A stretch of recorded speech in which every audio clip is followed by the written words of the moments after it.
Eh bien, bonjour à toutes et à tous, c'est Naël, j'espère que vous allez toutes et tous très bien. Aujourd'hui, on se retrouve dans une nouvelle vidéo qui suit un petit peu le cheminement des vidéos que je fais en ce moment en shell. Alors, vous pouvez voir que je suis sur Debian parce que simplement, suite à la vidéo que je vous ai faite sur l'environnement, découverte de Debian, j'aime beaucoup cette distribution et en ce moment, j'hésite même à passer mon PC fixe, donc c'est-à-dire mon PC principal sous Debian.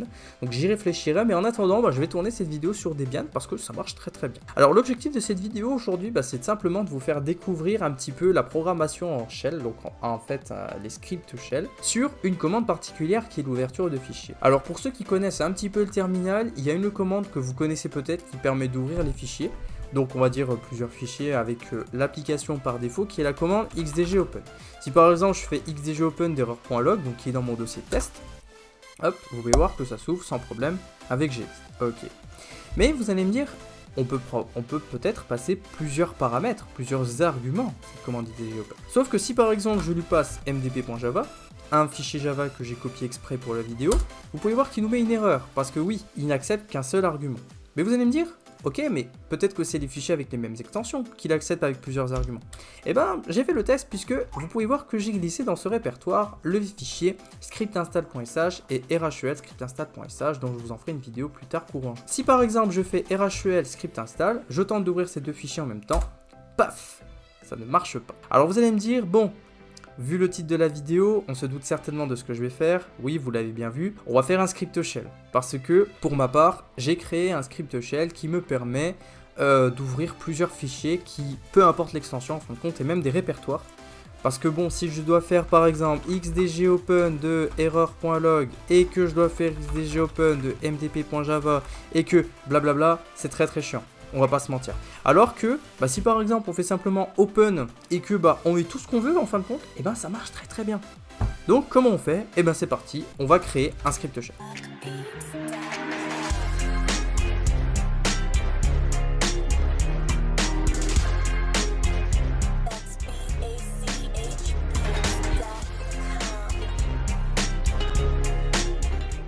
Je vous l'ai déjà montré, pour créer un script shell, on utilise la commande touch et on va l'appeler par exemple open.sh. Première étape, je vous l'ai montré déjà dans la vidéo que je vous mets dans le petit en haut à droite par rapport au script scriptinstall.sh. On va lui accorder les permissions. Donc si je fais un ls-l de open.sh, j'ai pas les permissions d'exécution. Donc soit on peut faire un chmod 755 pour mettre la permission d'exécution à tout le monde, soit on peut faire simplement un chmod plus x. Parce que regardez, si je fais un ls-l, alors attendez, ls-l open.sh, vous pouvez voir que c'est seulement l'utilisateur propriétaire qui a l'utilisateur propriétaire et les autres d'ailleurs qui ont la permission d'exécution. Donc en fait, plus X et 755 en réalité c'est la même chose. Donc c'est parti, on va maintenant le nano et on va l'éditer. Dans la dernière vidéo sur le script install, j'avais passé le petit bout de texte un peu trop rapidement sur ce que c'est le shebang. En fait c'est un commentaire spécial, donc parce qu'on lui met en fait dièse point d'exclamation, donc en fait c'est un commentaire spécial qui spécifie le shell par lequel notre script doit être interprété. Donc comme je reste fidèle à ce que j'ai dit dans la dernière vidéo, avec les bases Debian ou Debian, on utilise Dash parce qu'il est plus optimisé, plus léger. Après, si vous êtes sur des bases un peu plus exotiques, par exemple Red Hat, Arch Linux, Gentoo, Manjaro, vous pouvez soit utiliser Bash parce que je pense pas qu'il y ait Dash par défaut. Red Hat, c'est sûr qu'il n'y a pas Dash, mais les autres, je sais pas trop. Mais en tout cas, peut-être Bash ou bien parce qu'il est un trop lourd, SH à la limite.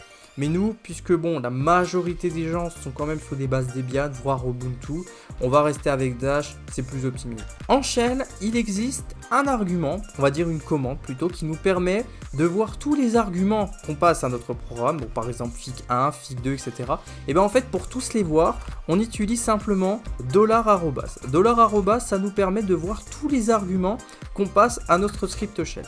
Si par exemple je fais ./open.sh, par exemple fig1, fig2, vous pouvez voir que il affiche tous les arguments qu'on lui a passés, c'est-à-dire fig1, fig1 et fig2. Ok, jusqu'à là tout va bien. Et nous ce qu'on va faire c'est qu'on va parcourir tous les arguments qu'on va passer à notre script, donc en argument c'est-à-dire tous les fichiers en fait qu'on veut ouvrir si vous préférez, et on va simplement les parcourir un à un. Donc on va faire for file in $@, do, on fait une boucle. Et là, on va déjà tester si notre fichier qu'on passe est un répertoire. Parce que oui, nous, ce qu'on va chercher à ouvrir, ce sont des répertoires ou bien des fichiers réguliers. Fichiers réguliers, j'entends des fichiers texte, des présentations, un fichier HTML, voilà, hein, ce que vous voulez. Donc on va déjà tester si notre fichier est un fichier régulier. Donc on va faire if, donc test-d, donc -d like directory $file. Donc en fait on va simplement tester si notre fichier est un répertoire. Then, et ben on va l'ouvrir. Et ce qu'on va faire, c'est que on va rediriger la sortie standard de la commande xdgopen dans la poubelle parce qu'on n'en a pas besoin. Nous, tout ce qui va nous intéresser pour afficher le terminal, c'est si par exemple le fichier n'existe pas, il va y avoir un message d'erreur comme quoi le fichier n'existe pas. Mais la sortie standard de la commande xdgopen, on s'en fiche un petit peu, donc on va le jeter entre guillemets à la poubelle. Et en shell, pour jeter, on va dire, un affichage à la poubelle, on va simplement rediriger la commande dans /dev /nul en gros qui est le trou noir si vous voulez. Et comme je vous ai dit qu'on va essayer de rediriger la sortie standard dans la poubelle ou le trou noir si vous voulez, et ben on va simplement mettre 1 parce que par défaut le numéro de la sortie standard en shell c'est le numéro 1. On va essayer d'ouvrir ce fichier là et ce qu'on va faire c'est que comme c'est un répertoire, c'est à dire qu'on va pas essayer d'ouvrir les autres fichiers contenus et qu'on va pas parcourir les autres éléments de la boucle, vous allez voir pourquoi, on va faire continue. Tout simplement, parce que sinon en fait on peut l'ouvrir 2 fois. Et maintenant ce qu'on va faire, on va essayer d'ouvrir les fichiers réguliers. Donc si le fichier qu'on passe en argument est un fichier régulier, on va faire if, donc -f $file, donc ça veut dire que c'est un fichier régulier. Et on va rajouter une autre condition, c'est-à-dire que il faudrait pas que le fichier soit quelque chose de .étoile quelque chose. Parce que il peut y avoir pas mal de problèmes et après les arguments pour xdgopen ne passeront pas. On va avoir une erreur. Et comme notre script ne doit pas générer d'erreur, justement il faut que notre fichier soit différent de étoile point quelque chose. Et simplement on met étoile point. Donc ça déjà entre guillemets, donc c'est étoile point quelque chose. Et là après, peu importe en fait l'extension qu'on va passer à ça, on va mettre étoile. C'est-à-dire que notre script ne doit pas mettre en argument étoile point quelque chose. Donc là par exemple, on fait ça. Et si ça marche bien, on fait then, on fait xdgopen $file. Et on va rediriger la sortie standard dans le trou noir, c'est-à-dire /dev /nul. Et après, là, si en fait le fichier n'est ni un répertoire ni un fichier régulier, on va afficher un message d'erreur. Donc, on va afficher sur l'erreur standard, erreur par exemple, le fichier $file par exemple n'est pas un fichier régulier. Voilà. Et on va rediriger. Alors, pour rediriger un affichage sur la sortie standard, la sortie d'erreur standard, excusez-moi, il faut mettre donc la flèche, on va dire le symbole supérieur A, et après il faut mettre esterlet 2 parce qu'en fait, si vous voulez, c'est l'adresse de sortie de la sortie d'erreur standard. Je vais y arriver. Si par exemple on voulait rediriger sur la sortie standard, on met 1, l'erreur standard, on met 2, et même l'entrée standard, ce qui serait complètement débile, 0. Mais bon, nous dans notre cas, on va la rediriger sur l'erreur standard. Fin si. Parce que ça y est, on a parcouru notre condition ci. Et après, on va faire done. Et là, une fois que tout est bon, on va faire par exemple if $point d'interrogation -ec. Il faut pas faire égal parce que ça marche pas en shell. -ec 0. Then, et là, on va exit 0. Parce qu'on n'a pas besoin du reste. Et sinon, en fait, non, il n'y a même pas besoin de sinon. Echo, on peut dire par exemple des erreurs se sont produites. Et vous allez voir que le script fonctionne. Donc on va le rediriger sur l'erreur standard. Et puis voilà. Et donc là par exemple on va faire exit 1 pour voir s'il y a des erreurs. Et là notre script il est fait. Donc on va faire un 4 de open.sh. Donc l'autre script il ressemble à ça. Interpréteur de... Alors attendez, je vais utiliser ma souris. Donc interpréteur de commande dash. Donc pour tous les fichiers qu'on va passer en argument, si c'est un répertoire, on l'ouvre et on continue, c'est-à-dire qu'on passe à l'itération suivante. C'est-à-dire qu'en fait cette partie-là de la boucle, on va pas le faire parce que regardez, imaginez que c'est un répertoire qu'on souhaite ouvrir.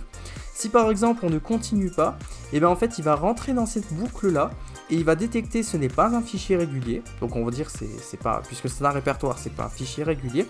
Et en fait il va nous dire erreur, $file n'est pas un fichier régulier. D'où le fait qu'on doit mettre un continue aussi, c'est très important. Et après, si c'est un fichier régulier, il ouvre, et s'il y a une erreur, donc si c'est pas un fichier régulier ni un répertoire, on affiche une erreur sur la sortie d'erreur standard. Et après, si le code de retour est égal à 0, on exit 0 le script, sinon, on dit que des erreurs se sont produites, et après, on exit avec une erreur. Donc, on va vous donner un petit exemple. Si par exemple, je fais open.sh d'un fichier qui n'existe pas, fic, voilà. Il dit par exemple l'erreur, le fichier fic n'est pas un fichier régulier. Si par exemple je mets fic et par exemple fic2, voilà, il me dit fic et fic2 n'est pas un fichier régulier, en effet. Si je fais un ls-l, vous pouvez voir que paf, ça n'existe pas. En revanche, si par exemple je fais ./open, on va dire des deux fichiers tout à l'heure que je vous avais montré. Par exemple, on va essayer avec un seul fichier, erreur.log. Donc si je rouvre erreur.log, paf, il n'y a pas de problème. Et si par exemple, ici je fais echo $.d'interrogation, paf, 0. Code de retour du script de 0, tout s'est bien passé, ok, pas de problème. Maintenant, si par exemple je veux ouvrir plusieurs fichiers, par exemple, imaginons que je veux ouvrir erreur.log et mdp.java. Et bien qu'est-ce qui se passe? Il va prendre les deux. Hop, vous pouvez voir que j'ai une pop-up avec Gedit qui s'est ouvert là, ici, donc ça c'est erreur.log, et j'ai VS Codium alors qui s'est ouvert sur mon autre écran. Et bien vous pouvez voir que paf, ça a ouvert mdp.java et ça a ouvert erreur.log. Alors vous allez me dire, ok, comme j'utilise un éditeur, si par exemple je veux ouvrir tous les fichiers de mon projet, est-ce que ça fonctionne? Eh bien oui, je vais vous montrer que ça fonctionne. Donc par exemple, et surtout en une seule fenêtre, c'est ça qui est cool, parce que j'avais eu des problèmes avec un éditeur qui s'appelle Kate, où en fait ça m'ouvrait à chaque fois, pour chaque fichier, ça m'ouvrait une nouvelle fenêtre, et on pouvait pas le changer. Bon, c'est un peu chiant, c'est pour ça que je suis passé à VS Code. Et par exemple, si on veut ouvrir plusieurs fichiers, par exemple on peut faire ./open script, rhel script, et même par exemple si on veut mettre mdp.java, hop. Donc là, ça veut simplement dire que VS Code va s'ouvrir, et comme mon PC est un peu lent, bon, il y a quelques petits soucis. Vous pouvez voir qu'il s'ouvre, et là, vous allez voir, paf, les trois fichiers ici vont apparaître, rhel script install.sh, mdp.java et script install.sh. Alors, je vais vous montrer également aussi qu'avec ce script-là, grâce à Dash, si par exemple on met étoile. Quelque chose, ça fonctionne. Je vais vous montrer pourquoi. Si par exemple je fais un ls, vous pouvez voir que j'ai trois scripts shell. J'ai open.sh, rhel script install, et script install.sh. Si par exemple je fais ./open de étoile.sh, et ben ça va marcher. Je vais vous dire pourquoi. Parce qu'en fait, si vous voulez, en shell, quand on passe étoile. Quelque chose, en fait on passe aux arguments de la fonction main de la commande en question, tous les fichiers qui sont avec l'extension .sh. C'est-à-dire qu'en fait ici, à la commande ./open.sh, si par exemple je lui passe étoile.sh, eh bien ça veut dire que je lui passe en fait open.sh, rhel script install.sh et script install.sh. Et si je fais entrer, eh bien vous allez voir que ça va marcher. Parce que c'est comme si je passe tous les fichiers .sh de mon script. C'est comme si je lui passais tout ça en argument. Et vous pouvez voir que ça marche. Ça m'ouvre les trois fichiers dans VS Code. Alors vous allez me dire, mais ça marche avec tout du coup. Bah oui, en effet. Si par exemple ici, regardez, je fais par exemple ./open.sh, étoile.sh, étoile.log, étoile.java. Par exemple, si je veux tout ouvrir, un petit exemple, et bien vous allez voir que paf, ça m'ouvre erreur.log ici. On va le basculer un peu à droite. Et là, vous allez voir que dans VS Code, ici, ou VS Codium plutôt, et là, regardez, ça va m'ouvrir tous les fichiers shell et mdp.java. Donc voilà, tout ça pour vous dire que grâce à un petit script shell, on peut implémenter la commande open. Donc je vais vous le catch une dernière fois pour ceux qui veulent le reprendre. Moi, c'est personnellement un script que j'utilise au quotidien parce que voilà, c'est très, très sympa à utiliser. J'en suis même fait un alias, je vais vous montrer juste après. Donc voilà, tout ça pour vous dire que en fait, ça fonctionne très très bien et que il n'y a pas de souci particulier avec ce script. Alors, si par exemple je fais un CD, je vais vous faire par exemple ls étoile.sh, étoile.java, étoile.txt, voilà. Ah, il n'y a pas de fichier txt, ok. Bon, par exemple, vous voyez que j'ai quelques fichiers ici. Par exemple, si je veux en open quelques-uns, donc moi je me suis créé un alias. Regardez. Donc alias open, vous pouvez voir que l'alias, ça va simplement appeler mon fichier open.sh, qui est ni plus ni moins celui que je viens de vous faire en fin de compte. Et si par exemple, regardez, si par exemple je fais ls étoile.java, et que je vais ouvrir par exemple qcourt.java, mdp.java, mais seulement quelques fichiers .sh, pas tous bien sûr. Par exemple, on va en ouvrir quelques-uns. Par exemple, imaginons que je veux open, allez, et tous les fichiers Java, tous les fichiers .log, tiens aussi, allez, tous les fichiers .log, et que je veux seulement ouvrir, non, pas mdp.java, excusez-moi. Alors, script install, open, allez, on va mettre move.sh, et on va mettre crypt.sh. Et regardez, ça va simplement prendre tous les fichiers que j'ai passés en argument de la fonction main et ça va tous les ouvrir directement dans une seule fenêtre dans VS Code, Codium plutôt, et ça va m'ouvrir, regardez, tous les fichiers que j'ai passés en argument. Donc là mon PC il chauffe un petit peu, hein, c'est normal. Donc je lui ai passé 2 fichiers Java en argument, donc qcourt et mdp.java. Et je lui ai passé 4 scripts shell, donc crypt.sh, move.sh, open.sh, scriptinstall.sh. Et ça peut marcher avec n'importe quel trip, hein, avec n'importe quel type de fichier. Hein. Je vais vous le montrer tout de suite. Alors regardez, par exemple, imaginons ici que je me retrouve dans ce fichier là, et que par exemple je fais ls de p1. Imaginons, vous voyez que bon, il y a pas mal de trucs ici, il y a pas mal de fichiers txt, et que bah, par exemple je fais un ls de p2, voilà, il y a également pas mal de fichiers ici. Et bien par exemple, si je veux ouvrir tous les fichiers .c qui existent, on va dire dans le répertoire projet, et que je veux ouvrir tous les fichiers txt, et bien je peux vous dire que la commande fonctionne. Par exemple, on va faire open, donc qui est simplement le script, hein, c'est comme si par exemple vous faites /open.sh de celui que vous venez de créer. Je vous ferai une vidéo sur comment faire des alias, hein, parce que c'est très très pratique. Donc open, par exemple on va faire par exemple on va faire p1 étoile.txt, on va faire étoile.c, et que après on va faire par exemple p2 étoile.c par exemple. Et bien en fait ça va ouvrir tous les fichiers .c qui se trouvent dans le répertoire courant, donc c'est-à-dire que ça va ouvrir taskdnew.c et taskd.c, taskdnew.c. Ça va m'ouvrir tous les fichiers .txt du répertoire P1, donc c'est-à-dire tout ce bordel en fin de compte. Et ça va m'ouvrir tous les fichiers .c du répertoire P2. Et donc là, si par exemple je lance la commande, bon mon PC il va un peu chauffer, mais c'est pas très grave. Donc là vous pouvez voir, ça a tout ouvert. Hop. Donc il y en a beaucoup. Ah oui, alors les fichiers .c j'ai pas encore configuré. J'ai pas encore configuré pour mettre ça dans VS Codium, mais c'est pas grave, vous pouvez voir que ça m'a tout ouvert. Hop, tous les fichiers .txt. Et en fait, tous ceux que je voulais finalement, ça m'a tout ouvert. Et bien voilà, c'est déjà la fin de cette vidéo. J'espère qu'elle vous aura plu. Si c'est le cas, n'hésitez pas à mettre un petit pouce bleu, à vous abonner si ça vous plaît. Je vous ferai une vidéo prochainement qui sortira à mon avis en juillet sur les alias en fin de compte, comment ça fonctionne. Et c'est très très utile, hein. Vous allez voir qu'avec des alias, vous pouvez faire de tout et n'importe quoi. C'est délirant, c'est hyper puissant. Par exemple, depuis que je les ai découverts, j'en abuse un petit peu, donc je vous ferai une vidéo là-dessus. Et si ce genre de vidéo sur le shell vous intéresse, sur l'ouverture sur la création de script shell, sur comment ça fonctionne de manière générale, n'hésitez pas à me le faire savoir, ça me ferait plaisir de refaire des vidéos là-dessus. Dans tous les cas, on se dit à bientôt pour de prochaines vidéos et prenez soin de vous. Allez, ciao ciao.